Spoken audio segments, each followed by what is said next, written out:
I'm Hayes Lord, Bicycle Program Coordinator. We're here to talk to you today about the different types of on-street bicycle designs that is making this a world-class cycling city. The types of facilities that we are designing are based on the roadway width, the traffic volumes, the different type of vehicles that travel on the roadway, as well as the various safety features. So as you will see, we will be designing bike lanes, bike paths, and bike routes on roads that fit within our New York City Bicycle Master Plan.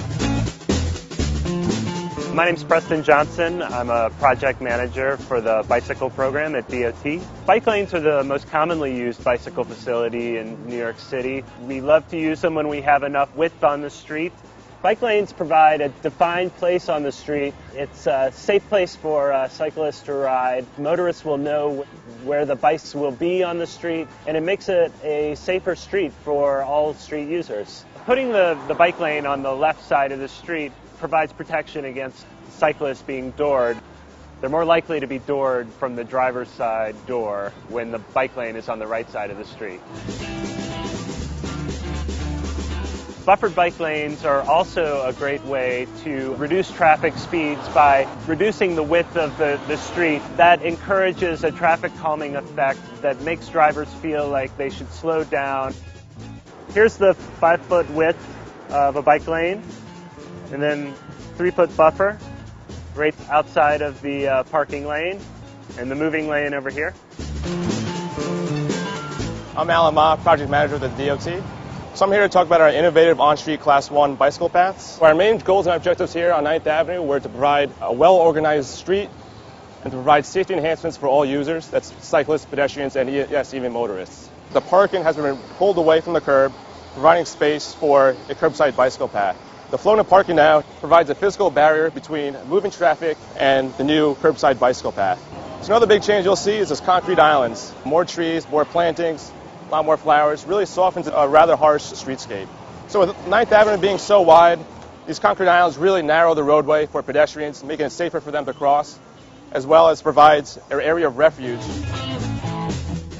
As you move to the end of the block, we have these dedicated left turn bays, allowing cars to move through the intersection without any obstruction, and to mitigate the left turn conflict of vehicles going over the bicycle path, we installed these new bicycle signals. These signals are a different phase from moving traffic, allow the cyclists to move through the intersection without any interruption or any conflicts of cars.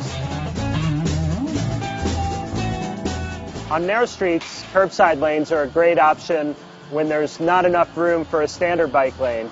Here we have a green painted, high visibility bike lane that provides extra warning for drivers so that they don't park and block the bike lane. It also provides a traffic calming effect that warns motorists that this is an area where there are going to be cyclists. My name is Ryan Respecki. I'm a project manager at the DOT in the bicycle program. We're on Thompson Street in Greenwich Village.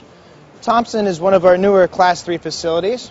We implement a Class 3 shared lane when the street is not wide enough to accommodate a Class 1 protected path or Class 2 standard 5-foot bike lane. Class 3 route does not have a striped bicycle lane, but there are other markings.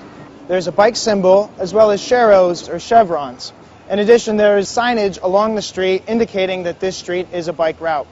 In cases where there is curbside parking, like on Thompson, we put the markings 11 feet from the curb so that cyclists, if they follow the markings, will be safely outside the door zone. In addition, we stripe the parking lane, which further delineates the space.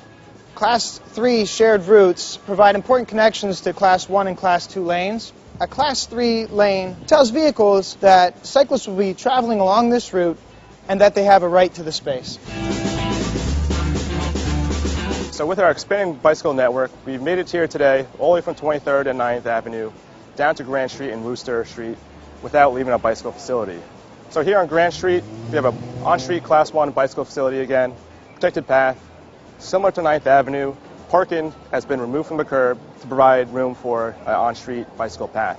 So the difference between 9th Avenue and Grand Street is that Grand Street's a little narrow roadway, one lane of travel, slower speeds. So to mitigate the turn conflicts between vehicles and cyclists, we have on-street pavement markings for vehicles, which is represented here with these ELT, as well as signage. As you can see at the end of the block, we have signage for vehicles telling them to be cautious, to yield to the cyclists. And for cyclists, we have this green paint closer to the intersection. The green paint stop, warning the cyclist that he's moving out of a safer zone and into the mixing zone, and returns into the shared markings here on the road as well. This design is all done by on-street pavement markings. It's a simpler implementation and more cost-effective. The facilities that we are designing are encouraging more and more cyclists to jump onto the road and ride.